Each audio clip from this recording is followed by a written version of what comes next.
طرفداری وای کی ساتور نشوه من شوه مورچه میدان مانده شوکی میلی پوشم و طرفداری همین ساتور هستم که من شوه و قانونی جنوبی اولی برای چی که مولی مو نیست مولی آدمای بالا ها برای چی که مولی نه آدمای همین دیگه ملت بپوشه که ملتی موی فرنه حکم کسایی که این صدر قبول ندارن چیست؟ همین مردم به دو گروه جدا میشوند. یکیش صدر فرض بدن صدر انکار میکنن، گروه دوم انکار نمیکنن اما پروا ندارن، اعتبار نمیدن. او کسایی که فرضیت صدر انکار میکنن در نزد علمای نه فقط اهل سنت و الجماعه بلکه تمام مسلمانان حتی در نزد اهل هوا در نزد اهل تشیع نیست کافر هستند. کسی نعوذ بالله دعوا کنه که سطر فرض نیست، سطر عورت فرض نیست، او کافر بشه و از اسلام خارج بشه.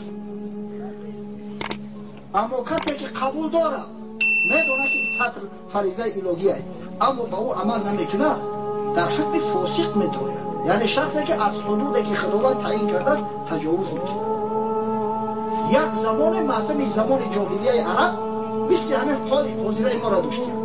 زن و مردکای بیگانه به هم دیگر چخ میکردیم، چک میدادیم، ولی هم چک میتیم متاسفانه. جوان دخترها با جوان پسرها چک میتن از برای خدا شرم نمیداریم. امروز آداب و اخلاق دخترهای مسلمان ما ای پسرها را بد شده است. همون دشتان و حکارتهایی را که عادتا بچه ها میکنن امروز متاسفانه هم تعلیم تربیه را یاد ماندیم. همین در دخترها سوایت کرده است. دخترها هم دشتانهای قبیح هم میتن به هم دیگر.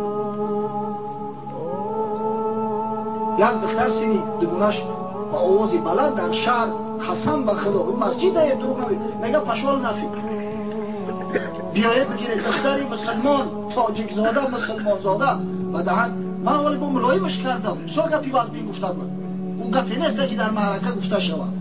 از برای خدا این چه حالت است؟ زیرا که امروز پدرها بیناموز شدیند، برادرها بیناموز شدیند، امروز پیشواهای قوم بیناموز شدیند، پروا ندارن. اگر ناموس ننگ باشه کار به این حد نمیرسه. پدر اگر ننگ و ناموس داشته باشه میگذاره که دخترش پشوال نفیق بودن، سخنهای قبیح به زبان برانن، مینی یوبکه پوشیده و در کوچه ها تنظیمات کرده بودن.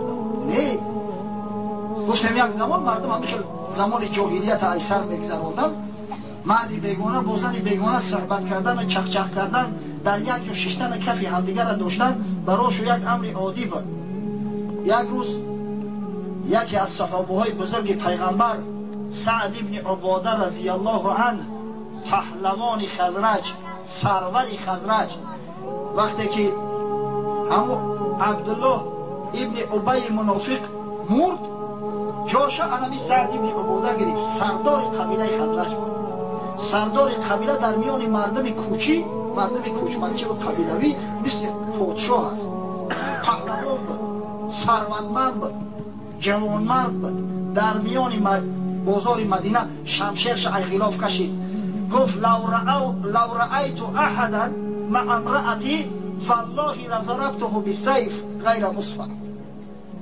قسم به خدا گفت اگر یک مردی بیگانه را ببینم که به همین زنی من نزدیک میشه یگان چه پرسیدن قطیش صحبت کردن با شمشیر میزنم سرش از بدنش جدا میکنم. حدیث امام بخاری در صحیحش آورده است. مردم در دهشت غلطیدن.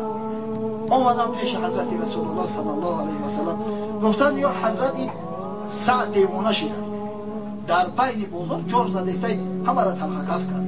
این چی گفت؟ نخون رفته و قطعی از نرک همسایه چک کردن و چک داده سلام کردن ممکن نباشه. مرده اینم تره اعلام کرده است ولی برای ما را همین کاری عجیب میتوه.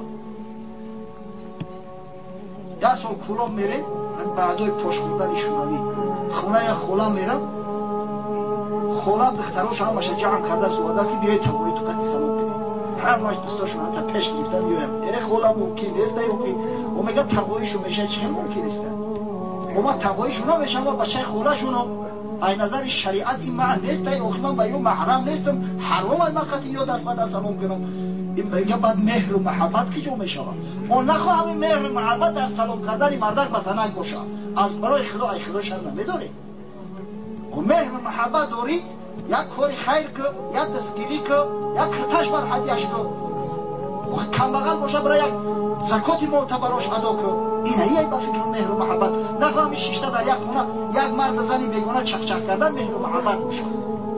این مهر و محبت نیست، این فسق و فساد است. حضرت صلی الله علیه و سلم وقتی سخن سعد بروش رسوندن یک شکرخنده کرد، تبسم کرد، گفت هل تعجبون من غیرت سعد؟ شما گفت از غیرت سعد تعجب میکنید، از رشک سعد تعجب میکنید، از جوان مردی سعد تعجب میکنید. فالله لأنا اخیر من سعد، قسم به خدا گفت من از سعد غیورترم در این مسئله. فالله اخیر منی، و خدای من از من دیده غیورتر است. من اجل ذلك حرم الفواحش ما ظهر منها و ما بطن. از همین خاطر خدای تعالی فواحش حرام حکم کرده است، خواه ظاهر باشه و خواه پوشیده، همش حرام گفته است.